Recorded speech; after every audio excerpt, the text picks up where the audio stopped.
अस्सलाम वालेकुम। इस वीडियो में आपको विटामिन डी टेस्ट के बारे में बताऊंगा। ये विटामिन डी क्या होता है, ये टेस्ट क्यों किया जाता है, ये टेस्ट कैसे किया जाता है, इस टेस्ट की नॉर्मल वैल्यूज कितनी होती हैं और अगर आपकी बॉडी में विटामिन डी लेवल्स कम मिलते हैं तो आपका डॉक्टर आपको कितनी डोज एडवाइस कर सकता है। तो अगर आप या आपके घर में किसी ने विटामिन डी का टेस्ट करवाया है तो वो अपनी रिपोर्ट सामने रखें, क्योंकि इस वीडियो में मैं विटामिन डी को बहुत ही सिंपल जुबान में एक्सप्लेन करने की कोशिश करूंगा। सबसे पहले हम ये देख लेते हैं कि ये विटामिन डी क्या होता है। तो विटामिन डी एक फैट सोलेबल विटामिन होता है। फैट सोलेबल वो विटामिन होते हैं जो कि आपकी बॉडी में स्टोर होते हैं। मिसाल के तौर पे आप विटामिन ए खाते हैं, आप विटामिन डी खाते हैं, आप विटामिन ई खाते हैं, आप विटामिन के खाते हैं, तो ये आपकी बॉडी में स्टोर होते हैं और ये फैट के साथ ही एब्जॉर्ब अच्छे तरीके से होते हैं। मिसाल के तौर पे आपको ये खाने के साथ खाने चाहिए। जब आप खाना खाते हैं तो आप इसे खा सकते हैं, खाने के दरमियान में थोड़े से पानी के साथ ले सकते हैं और खाना नहीं खाया तो आप किसी भी फैट के साथ ले सकते हैं। मिसाल के तौर पे आप दूध के साथ विटामिन डी ले सकते हैं। विटामिन डी की दो फॉर्म होती है, एक को विटामिन D2 कहते हैं, एक को विटामिन D3 कहते हैं। जो D2 होता है ये प्लांट बेस्ड आपको फूड से मिल जाता है, जैसे आप मशरूम खाएंगे तो ये आपको मिल जाएगा। जो D3 होता है विटामिन, उसको लेने के लिए आपको एनिमल फूड खाना होगा। जो एनिमल फूड में आप रेड मीट ले सकते हैं, आप ऑर्गन मीट ले सकते हैं, आप फिश ले सकते हैं, आप अंडे ले सकते हैं। तो इन सब चीजों से आपको विटामिन डी मिल जाता है। इसके अलावा चीज के अंदर बाय द वे बहुत अच्छी क्वांटिटी के अंदर विटामिन डी मौजूद होता है। इसके अलावा विटामिन डी के लिए आप सूरज की रोशनी में भी बैठ सकते हैं। जो सनलाइट होती है उसकी जो यूवी रेडिएशन होती है वो जब आपकी स्किन के ऊपर पड़ती है तो आपकी स्किन के नीचे एक तरह का कोलेस्ट्रॉल होता है जिसे 7D हाइड्रो कोलेस्ट्रॉल बोलते हैं, जिसे सिंपल जुबान में आपके डॉक्टर अक्सर ये आपको बताते हैं कि आपके कोलेस्ट्रॉल से विटामिन डी बनता है। तो वो जो 7D हाइड्रो कोलेस्ट्रॉल होता है, जब इस पे सूरज की यूवी रेज पड़ती है तो ये इनको अपने अंदर एब्जॉर्ब कर लेता है, इसका ब्रेकडाउन होता है और ये विटामिन डी में कन्वर्ट हो जाता है। इसीलिए इसे सनशाइन विटामिन बी बोला जाता है।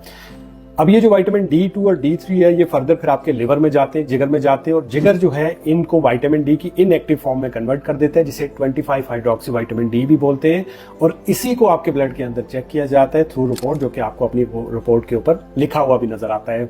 अब ये जो विटामिन डी की इनएक्टिव फॉर्म है, इसको एक्टिव फॉर्म में भी तो कन्वर्ट करना है, तो उसको कन्वर्ट करने का काम आपके गुर्दे करते हैं और जिसे आप विटामिन डी या कैल्सिट्रियोल के नाम से भी जानते हैं।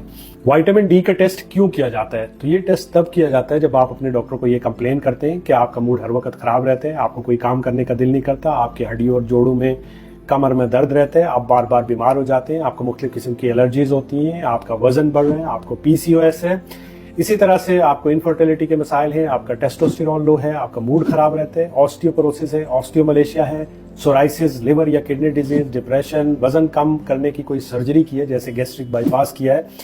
इसी तरह से आप में कैल्शियम की कमी है, बच्चों में जो रैकेट्स होते हैं उनमें भी आपका डॉक्टर ये टेस्ट आपको करने को बोल सकता है। ये टेस्ट कैसे किया जाता है? तो इस टेस्ट को करने के लिए आपके बाजू से एक ब्लड सैंपल लिया जाता है और 1 से 2 दिन में, डिपेंड करता है आपकी लैब के ऊपर, आपको रिपोर्ट दे दी जाती है। इस टेस्ट करने के लिए कोई खास प्रिपरेशन की जरूरत होती है, तो इस टेस्ट के लिए आपको किसी भी प्रिपरेशन की जरूरत नहीं है, फास्टिंग में इवन के जाने की भी जरूरत नहीं है। बट अच्छा है अगर आप सुबह के वक्त जाके सिंपल दे दें। इस टेस्ट की नॉर्मल वैल्यूज कितनी होती हैं? तो नॉर्मल वैल्यूज को जानने के लिए मैं आपको एक रिपोर्ट दिखाऊंगा ताकि आपको बेहतर तरीके से समझ आए। अगर आपका विटामिन डी, जो कि आपको इस रिपोर्ट में नजर आ रहा है, 20 नैनोग्राम पर ml से 30 नैनोग्राम पर ml के दरमियान में आता है, मिसाल के तौर पे 21, 22, 24, 27, 29, तो ये इनसफिशिएंट है। यहाँ पे आपको डॉक्टर आपको खाने में विटामिन डी लेने को बोलेगा। मिसाल के तौर पे जिन चीजों में विटामिन डी ज्यादा है वो आपको लेनी होंगी, जैसे एनिमल फूड है वो आपको खाने के लिए बोला जा सकता है। इसके साथ साथ आपको सनलाइट में बैठने का भी बोलेगा, 10 मिनट के लिए या 40 मिनट के लिए, डिपेंड करता है आपकी स्किन का कलर कैसा है, आप किस एरिया के अंदर रहते हैं, तो वो आपका डॉक्टर आपको डिसाइड करके बता देगा कि आपको सूरज की रोशनी में कितनी देर बैठना है। साथ में आपको वो 1 महीने के लिए 5000 या 10,000 इंटरनेशनल यूनिट का विटामिन डी का जो टेबलेट है विद विटामिन K2 आपको खाने को बोल सकता है। जब आपको आपके टारगेटेड लेवल मिल जाते हैं, मतलब 30 से ज्यादा हो जाएगा विटामिन डी, तो वो इस विटामिन डी की जो डोज है उसको कम करेगा। 2000 या 1000 international unit with vitamin K2 आपको खाने के लिए दिया जा सकता है, वो आपको डेली लेना होगा। अब कुछ जगह पे अगर आपका इनसफिशिएंट आता है तो आपका जो डॉक्टर होता है वो 2000 इंटरनेशनल यूनिट का विटामिन डी का जो टेबलेट है विद विटामिन K2 आपको 6 से 8 हफ्ते को खाने को बोल सकता है, जिससे आपको आपके टारगेटेड लेवल्स मिल जाते हैं।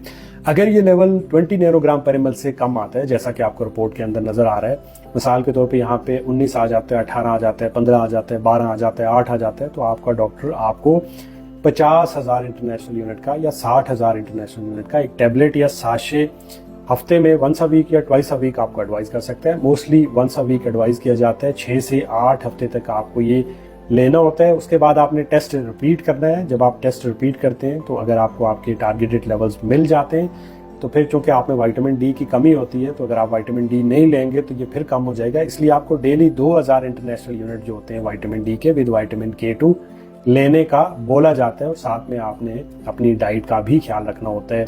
अब ये लैब टू लैब वेरी करते हैं। कुछ लैब के अंदर जो डेफिशिएंसी होती है वो 12 से नीचे या 10 से नीचे दिखाता है, वो 20 से नीचे जो है डेफिशिएंसी को कंसीडर नहीं करते हैं।